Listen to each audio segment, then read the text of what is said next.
China plus one strategy बहुत अच्छी है, लेकिन हमने यूरोप प्लस वन स्ट्रैटेजी पर भी काम करना चाहिए। यूरोप भी समस्या से ग्रसित है, हम यूरोप को रिप्लेस कर सकते हैं अमेरिका के सामने। यूरोप में एनर्जी प्राइसेस हाई है, यूरोप में प्रोडक्शन नहीं हो रहा है, लेबर लॉज खराब है, ब्रिटेन में महोदय ये उथल पुथल हो रही है।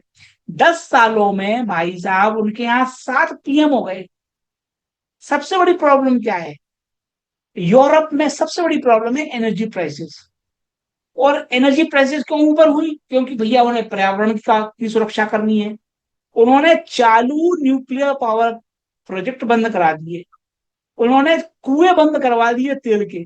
And whole Europe is struggling now. Now अब जो ब्रिटेन के नए प्राइम मिनिस्टर आए हैं वो ये प्रयास कर रहे हैं कि भैया हम कच्चे तेल की ड्रिलिंग करेंगे, अगर ड्रिलिंग होती है तो लाभ होगा महोदय। मैं हमेशा से कहता हूं और कहता रहूंगा, ये पर्यावरण प्रदूषण के नाम पर दुनिया का सबसे बड़ा स्कैम हो रहा है। ब्रिटिश जो जनता है, यूरोपियन जनता है, वो शिकार बनती चली जा रही है। उसके कारण हम अपने देश में मैन्युफैक्चरिंग कैपेसिटी डेवलप कर सकते हैं, बेहतर विकल्प है। तो यूरोप में भी जगह खाली है, चाइना भी जगह खाली कर रहा है, अवसर ही अवसर है, बस हमने भुनाने पर फोकस बनाए रखना है। आदरणीय परम पूज्य मोदी जी ने कहा है कि भारत 7% की ग्रोथ कर रहा है, ये निश्चित रूप से उपलब्धि है। मेरा परम पूज्य मोदी जी से निवेदन है कि हमने 12% की ग्रोथ रेट हिट करना चाहिए। ये संभव है, ये संभव है। हम 7% से हम सेटिस्फाई नहीं हो सकते, हमें 12% चाहिए। कैसे होगी? सरकार ने और रिफॉर्म्स, मेजर रिफॉर्म्स करने होंगे। परम पूज्य मोदी जी के नेतृत्व में ऐसा होगा, मुझे उम्मीद है। अगर हुआ तो हम 12% की जॉब क्रिएटिंग ग्रोथ अटेन कर पाएंगे।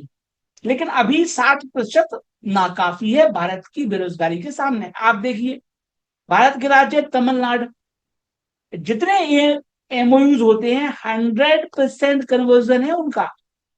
सब एमओयू उनके इन्वेस्टमेंट में कन्वर्ट होते हैं। मध्य प्रदेश में, उत्तर प्रदेश में, राजस्थान में, तमाम राज्यों में एमओयू होते हैं, लेकिन कन्वर्जन नहीं होता।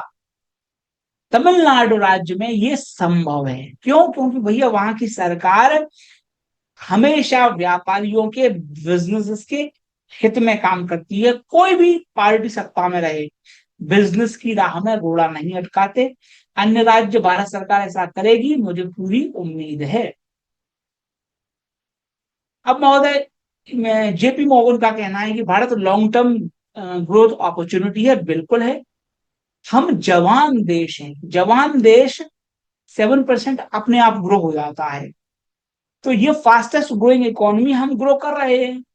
इसमें बस थोड़ा सा तड़का लगाने का आवश्यकता है, वो लगेगा, जलवा खिंच जाएगा। दुनिया तैयार है भारत में निवेश करने के लिए।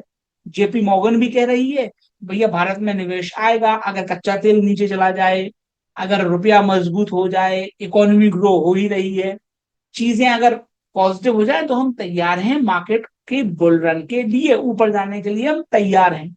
बस एक कदम तुम आगे बढ़ो, एक कदम हम आगे बढ़ेंगे, तभी हाथ मिलाने के काबिल होंगे। भारत सरकार एक कदम आगे आएगी, मुझे ऐसी उम्मीद है।